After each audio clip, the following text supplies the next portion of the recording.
Fuerte el aplauso para ellos. 2 vueltas para los más pequeñitos. Ánimo a todos y muchísima suerte. Y recordar lo importante, llegar a meta.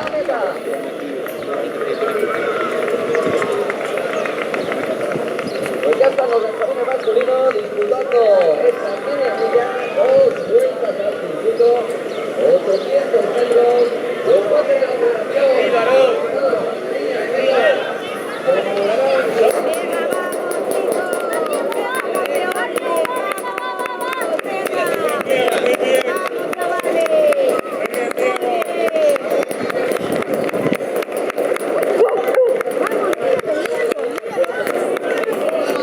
Para el final. Veremos cómo a medida que van avanzando las categorías, las carreras se van haciendo cada vez más tácticas, van midiendo mejor sus fuerzas, pero en estas categorías de menores es salir a tope y llegar a tope. Fuerte el aplauso para ellos.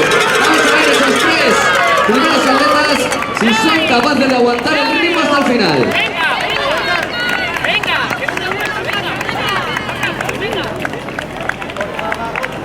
Vamos chicos, arriba. Atención, es salir a tope.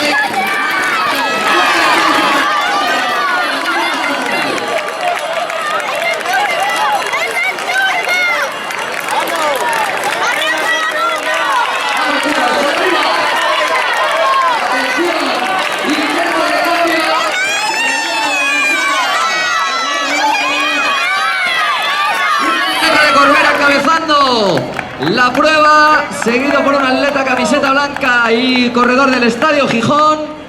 Vemos alguna camiseta también del Atlético Lugones por detrás, del Fútbol Club Barcelona en un día de clásico también, el dorsal 11.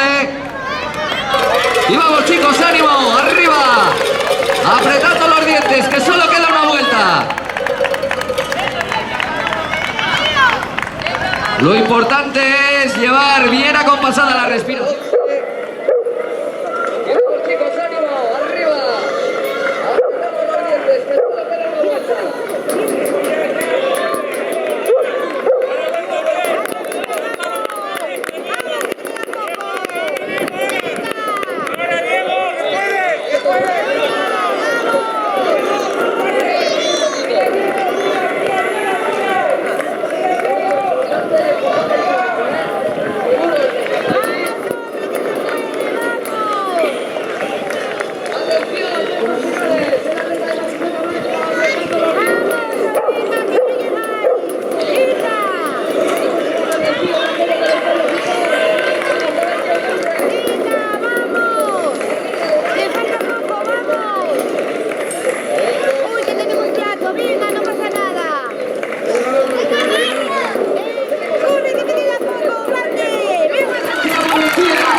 Esforzándose.